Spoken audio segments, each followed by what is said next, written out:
समझ दिया है। भागवत में भगवान की लीलाओं का वर्णन है। तो सारी विद्याओं का राजा है। तो इस ज्ञान को आज लोगों के आपस में लड़ाई झगड़े क्यों हैं? गोरा काले से क्यों लड़ता है? हिंदू मुसलमान क्यों लड़ते हैं? क्योंकि अपने आप को शरीर समझ रखा है। पर आध्यात्मिक जीवन की शुरुआत यहां से होती है कि हम ये शरीर नहीं है, हम इसके अंदर रहने वाली जीवात्मा। आप देखो, जैसे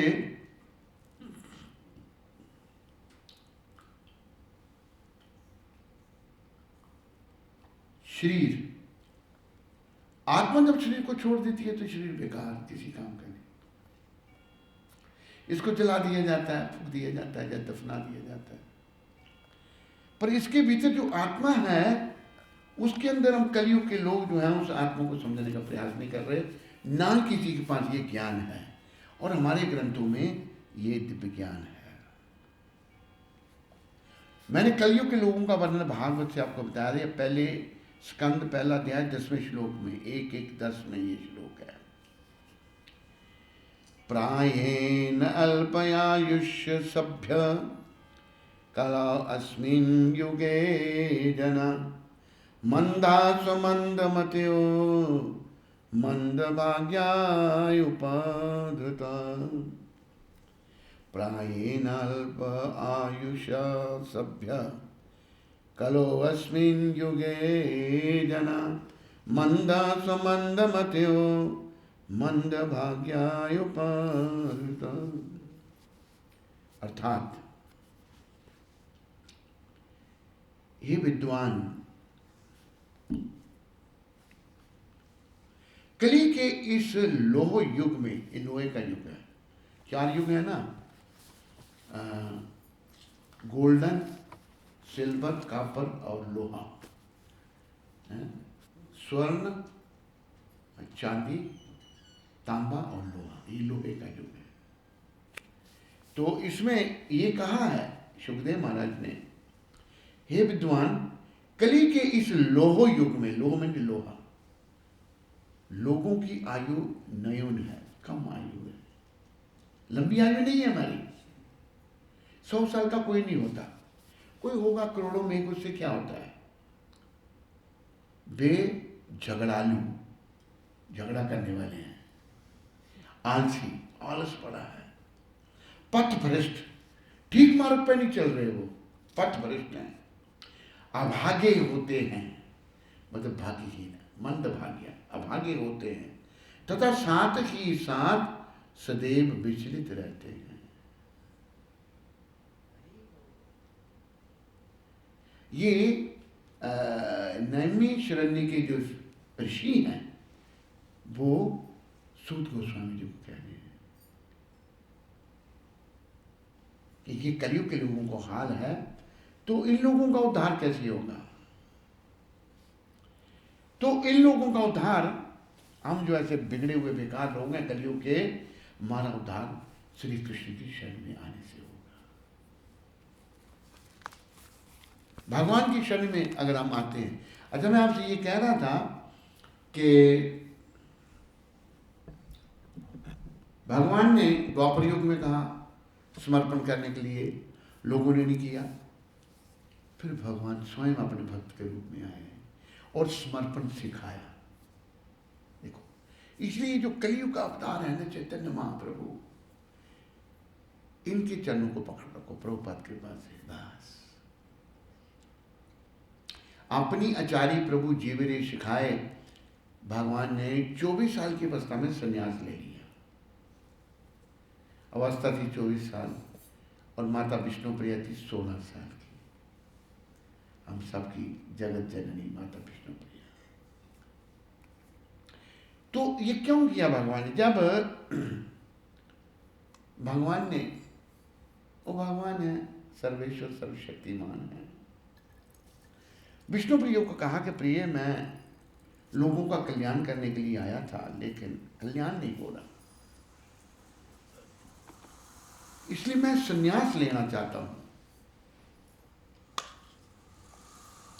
तो माता विष्णु प्रिया कहती हैं, देखो अगर आप चाहें तो आप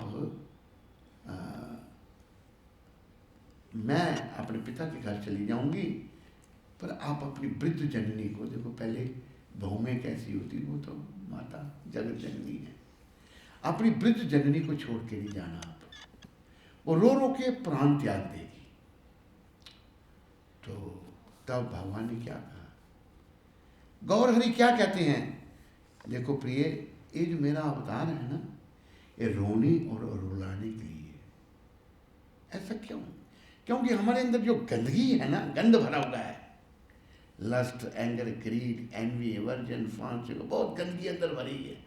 तो जब भगवान गौर निताई की कृपा से, उनकी कृपा, उनकी लीलाओं का स्मरण करके, उनकी दया का स्मरण करके, जैसे चैतन्य चरितामृतकार श्रीला कृष्णदास कविराज महाराज ने कहा है, चैतन्येरा दया कथा करीला विचार, विचार करी चिते पावी चमत्कार। चैतन्य महाप्रभु की दया कथा का विचार करो, क्या चमत्कार होगा, कृष्ण प्रेम जागृत होगा। तो भगवान कैसी कैसी लीला इन्होंने, कितना तप, कितना त्याग, कैसे भक्तों का उद्धार उन्होंने किया।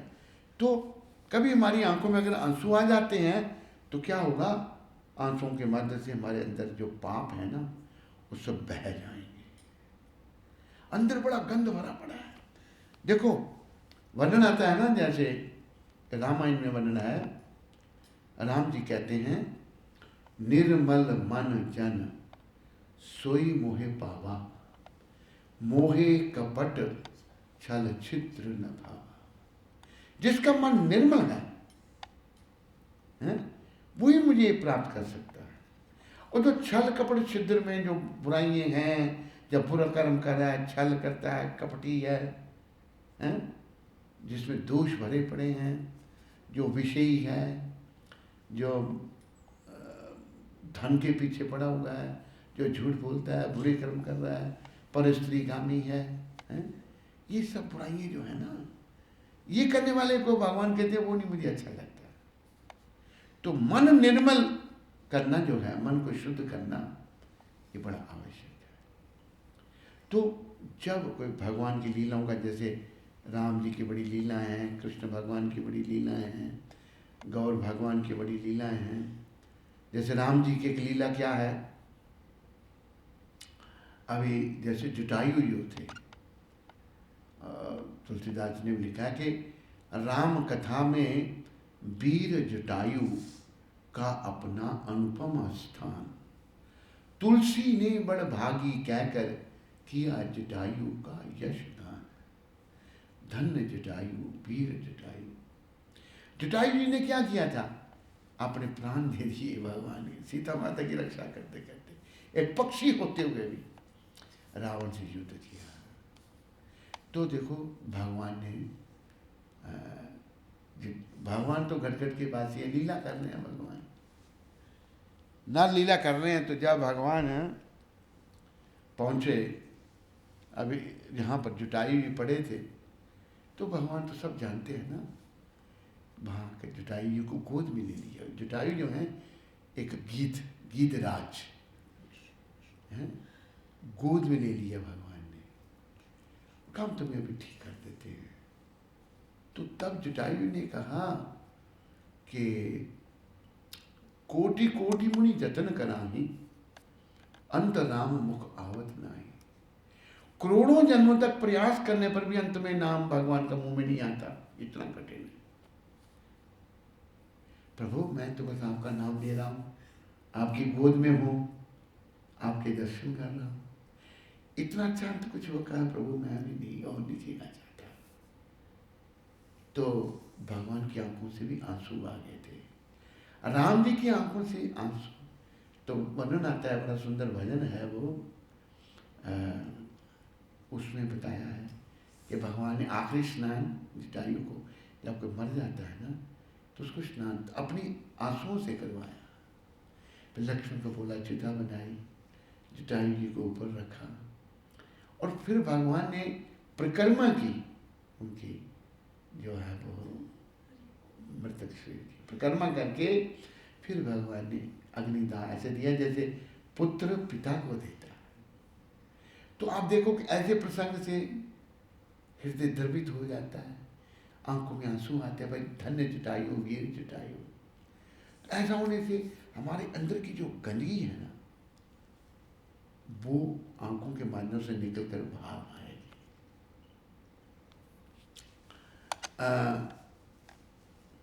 एक भजन में हमारे परमाचार्य वासुघोष ठाकुर कहते हैं, वासुघोष ठाकुर का भजन था,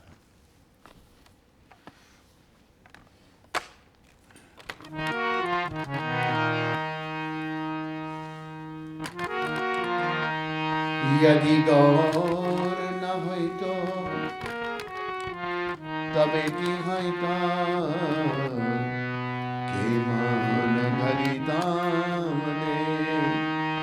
यदि गौर न होई तो तबे की होई तो के मान धरि दाम दे।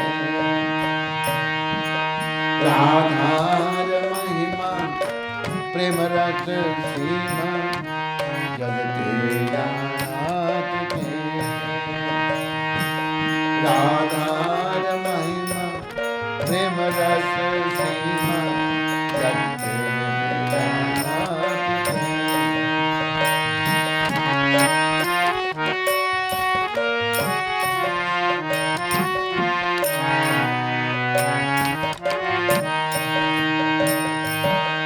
जल्दी कर यार, घंटा लगाता था।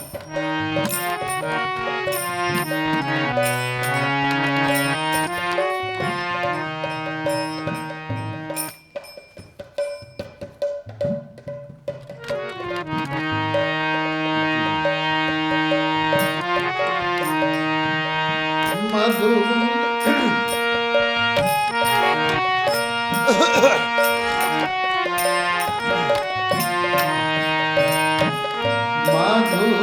वृंदा विपिन माधुरी प्रवेश चातुरी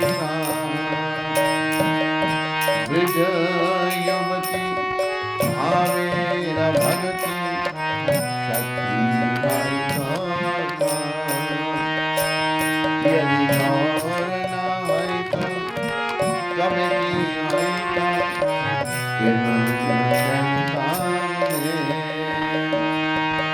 राधार महिमा प्रेम रस सीमा जगते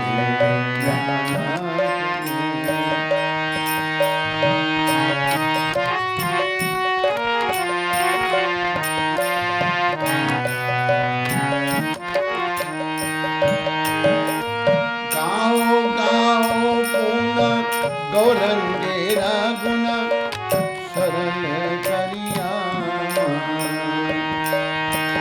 गाओ गाओ पुना गौरंगेरा गुना सरल करिया। हे भव सागर हे मन गाया नगे नायक जान। हे भव सागर हे मन गाया नगे नायक जान। यदि गौर न होई तो कभी होई तो के मन धरि धाम दे। আমি গৌরঙ্গ বলিয়া নাগে নুগলিয়া কে মন ধরিনু দে। আমি গৌরঙ্গ বলিয়া নাগে নুগলিয়া কে মন ধরিনু দে। বাঁশুরিয়া পাষাণ নিয়া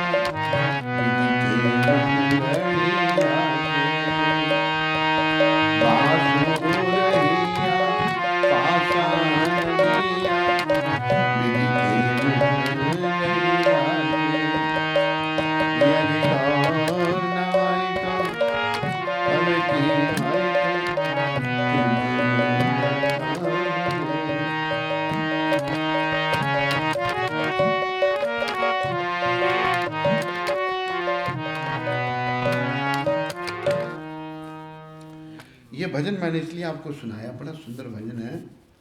आखिर में वासुदेव ठाकुर शुद्ध हृदय, शुद्ध भक्त भगवान के महाभागवत वैष्णव शिला वासुदेव ठाकुर जी महाराज की क्या कह रही हैं? अमी गौरांग बलिया ना गेनु गलिया। मैं गौरांग भगवान का नाम तो ले रहा हूं, मेरा चित्त द्रवित नहीं हो रहा, मेरा हृदय शुद्ध नहीं हो रहा। बासुर हिया पाषाण दिया। बासुर के दिल में जो हृदय है वो पत्थर का बना हुआ। विधि के मन गड़िया से, विधि ने पत्थर का दिल बना दिया। शुद्ध भक्त बड़े विनम्र होते हैं। वासुघोष ठाकुर तो गौर पार्षद हैं, संजय मुकुंद वासुघोष आदि गाए, आरती करते हैं ना हम। वासु हृदय का जो वासुघोष का हृदय जो है वो बड़ा ही महान है, बड़ा विनम्र है। हृदय से, हृदय में भक्ति है, बहुत भक्ति है। भक्ति से ओतप्रोत उनका हृदय है, लेकिन भक्त बड़े विनम्र होते हैं। पाषाण हृदय, पत्थर हृदय हमारा है। इस पत्थर हृदय को प्रभुपाद कृपा से, गुरु परंपरा की कृपा से, छठ गोस्वामियों की कृपा से हम लोग ने इस पत्थर हृदय को पिघलाना है और कृष्ण की शरण में आना है। कृष्ण की शरण में आने के लिए इस हृदय की विनम्रता, हृदय का पिघलना, पत्थर का पिघलना जो है ना, कहा ना कि वो लोग सुख को ढूंढते हैं, सुख सुख सब चाहते हैं, पर ये पता नहीं सुख है कहाँ। जैसे कहा ना कि सुख के माथे सिल पड़ो, जो नाम हृदय से जाए, बलिहारी ऐसे दुख की, जो पल पल नाम जपाए। ऐसे सुख पर पत्थर गिरे, जो सुख आने से मैं भगवान को भूल जाऊं, क्या करना ऐसा सुख। बलिहारी ऐसे दुख, ऐसा दुख बलिहारी जाऊं ऐसे दुख पर, जो पल पल मेरे को भगवान का नाम का स्मरण करवाता है। तो हम लोग मनुष्य शरीर में भगवान के चरणों में समर्पण करने के लिए आए हैं, और कोई काम हमारा यहाँ नहीं है। हमारा बस एक ही काम है, श्री कृष्ण के चरणों में समर्पण करना। ये भगवान कह रहे हैं, जो ये करने में सफल हो गया उसका जीवन धन्य हो गया, वो बड़ा भाग्यशाली है। और जो वो कोई नहीं कर पाया वो बेचारा बड़ा भाग्यहीन है। हमने स्वयं भाग्यशाली बनना है और दूसरों को बनाना है, दूसरे लोगों को मार्गदर्शन करना है। तो क्योंकि इसकी जरूरत सबको है, इसके बिना कोई सुखी नहीं हो सकता। तो इस श्लोक के तात्पर्य में प्रभुपाद क्या कहते हैं, अब कृपया ध्यान से सुनिए। भगवान ने अनेक प्रकार के ज्ञान तथा धर्म की विधियां बताई हैं। परब्रह्म का ज्ञान, परमात्मा का ज्ञान, अनेक प्रकार के आश्रमों तथा वर्णों का ज्ञान, संन्यास का ज्ञान, अनासक्ति, इंद्रिय तथा मन का संयम, ध्यान आदि का ज्ञान। उन्होंने अनेक प्रकार से नाना प्रकार के धर्मों का वर्णन किया है। अब भगवत गीता का सार प्रस्तुत करते हुए भगवान कहते हैं कि हे अर्जुन, अभी तक बताई गई सारी विधियों का परित्याग करके अब केवल मेरी शरण में आओ। इस शरणागति से वह समस्त पापों से बच जाएगा, क्योंकि भगवान स्वयं उसकी रक्षा का वचन दे रहे हैं। शरणागति से हम बच जाएंगे, भगवान स्वयं कह रहे हैं अहम तो हम सर्व पापेभ्यो। जब भगवान कह रहे हैं तो फिर हमें शंका किस बात की है? हमें शंका नहीं करनी चाहिए। लेकिन मन हमारा बड़ा कुंठित है, बड़ा गंदा है, इंद्रियों का सेवन करने के कारण। विषयों के राही अब रुक जा, चोला मिला तुझे इंसान का, इसी में मिलेगा तुझे वाम रे, छुपा हुआ राज भगवान का। कीमत इस चोले की मीरा ने जानी थी। उस जहर के प्याले में छुपी प्रेम कहानी थी। सारे संसार को दिखा दिया नाग में नजारा भगवान का। तो देखो मीरा जी ने भगवत प्राप्ति की, कृष्ण भगवान ने उनका जहर का प्याला जहर को अमृत बना दिया। तो ये जो चोला मिला है इसी में भगवान हम पा सकते हैं। 84 लाख योनियों में भगवत प्राप्ति नहीं हो सकती, इसलिए हमें चूकना नहीं चाहिए। आगे कहा है 7वें अध्याय में यह कहा गया है कि वही श्री कृष्ण की पूजा कर सकता है तो सारे पापों से मुक्त हो गया हो। इस प्रकार कोई यह सोच सकता है कि समस्त पापों से मुक्त हुए बिना कोई शरणागति नहीं पा सकता। कितनी रहस्य की बात प्रभुपद कह रहे हैं, ध्यान दीजिए। ऐसे संदेह के लिए यहाँ यह कहा गया है कि कोई समस्त पापों से मुक्त ना भी हो तो केवल श्री कृष्ण के शरणागत होने पर स्वतः मुक्त कर दिया जाता है। पापों से अगर मुक्त नहीं भी है, अगर वो भगवान की शरण में आता है ना तो मुक्त कर दिया जाता है। हम कहें पहले मैं पापों से मुक्त होऊंगा फिर शरण में जाऊंगा, नहीं। भगवान की शरण में जाने से ये बड़े रहस्य की बात प्रभुपाद कहते हैं, मुक्त कर दिया जाता है। पापों से मुक्त होने के लिए कठोर प्रयास करने की कोई आवश्यकता नहीं है। तो पापों से मुक्त होने के लिए मुझे बड़ा प्रयास करना पड़ेगा ना, कोई आवश्यकता नहीं। शरणागति ही स्वयं हमें पापों से मुक्त कर देगी। बड़ी देखो शरणागति तो एक दिन हमें करनी ही पड़ेगी। अगर कृष्ण के चरणों में नहीं करते तो फिर यमदूतों के प्रति समर्पण होना पड़ेगा। जब यमदूत लेने के लिए आएंगे तो यमदूतों से कौन बचा सकता है हमको? फिर वो जबरदस्ती हम सबको छोड़ने के लिए बाध्य कर देंगे। एक शब्द कहे हैं, तेरा क्या लगता है मोल, गोविंद बोल गोविंद बोल। बोलो, तेरा क्या लगता है मोल, गोविंद बोल गोविंद बोल गोविंद बोल। जब जब फांस गले में डाले, जब जब फांस गले में डाले, मात पिता ना कोई निकाले। मात पिता ना कोई निकाले। घर से